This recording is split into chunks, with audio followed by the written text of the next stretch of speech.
कहते हैं जब स्वयं शिव की आंखों से क्रोध गिरा, तब एक ऐसा योद्धा जन्मा जिसने देवताओं को भी कांपने पर मजबूर कर दिया। एक यज्ञ, एक अपमान और फिर ऐसा विनाश जिसे आज भी ब्रह्मांड याद करता है। क्या आप जानते हैं एक ऐसा योद्धा था जो न देव था न दानव, बल्कि स्वयं शिव का क्रोध था। ये कहानी है उस नाम की जिसे लेने से भी देवता चुप हो जाते थे। वीरभद्र। कैलाश पर्वत, बर्फ से ढका, शांत, ध्यान में लीन महादेव। पार्वती पास बैठी हैं। अचानक उनके चेहरे पर चिंता की रेखा उभरती है। उन्हें अपने पिता दक्ष प्रजापति के यज्ञ का समाचार मिला है। एक भव्य यज्ञ जहां सभी देवताओं को आमंत्रण है, लेकिन शिव का नाम उस सूची में नहीं है। कैलाश की शांति में एक अनदेखा तनाव भरने लगता है। पार्वती का मन विचलित है। वो पिता के घर जाने का निर्णय लेती हैं। महादेव मौन है, जैसे आने वाले विनाश को देख रहे हों। दक्ष का यज्ञ स्थल अहंकार से भरा, घमंड से चमकता। देवता बैठे हैं, ऋषि मंत्र पढ़ रहे हैं, लेकिन जैसे ही पार्वती वहां पहुंचती हैं, उन्हें तिरस्कार मिलता है। दक्ष के शब्द तीर की तरह चुभते हैं। शिव कोई योग्य देव नहीं। हर शब्द एक अपमान, एक चोट। अपमान की सीमा टूट जाती है। पार्वती की आंखों में आंसू नहीं, आग है। वो यज्ञ की अग्नि के सामने खली होती हैं और अपने ही अस्तित्व को उसी अग्नि में समर्पित कर देती हैं। क्षण भर में यज्ञ की पवित्र अग्नि शोक में बदल जाती है। कैलाश पर महादेव की आंखें खुलती हैं। ये शोक नहीं था, ये तूफान था। महादेव के केश खुलते हैं, उनकी जटा से ऊर्जा फूट पड़ती है, और तभी एक भयंकर गर्जना के साथ धरती कांप उठती है।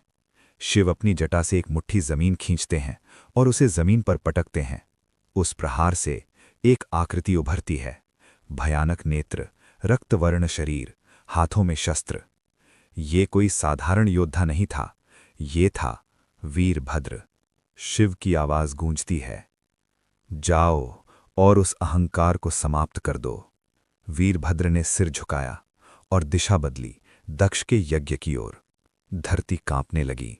देवताओं को आभास होने लगा, कुछ भयानक आ रहा है। आकाश में बादल गरजने लगे, पशु भागने लगे, ऋषियों के मंत्र टूटने लगे। वीरभद्र के कदम यज्ञ की ओर बढ़ रहे थे। हर कदम के साथ सस्पेंस गहराता जा रहा था।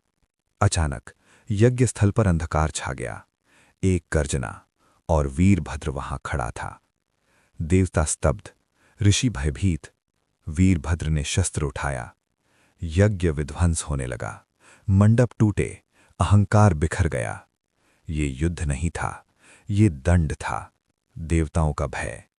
इंद्र, अग्नि, वरुण सब पीछे हटने लगे।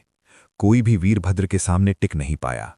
यहां तक कि विष्णु भी मौन रहे, क्योंकि सब जानते थे कि ये शिव का क्रोध है और क्रोध से युद्ध नहीं किया जाता। अब वीरभद्र दक्ष के सामने खड़ा था। अहंकार अब भी आंखों में था। वीरभद्र का शस्त्र उठा।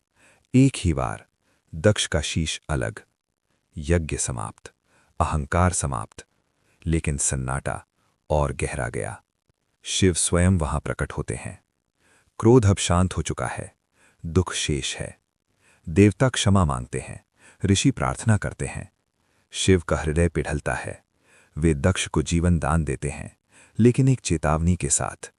वीरभद्र सिर झुकाकर शिव के सामने खड़ा है।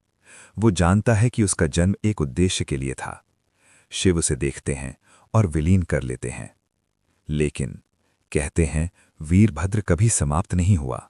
जहां भी अहंकार बढ़ता है, जहां भी धर्म का अपमान होता है, वहां वीरभद्र की ऊर्जा जाग उठती है।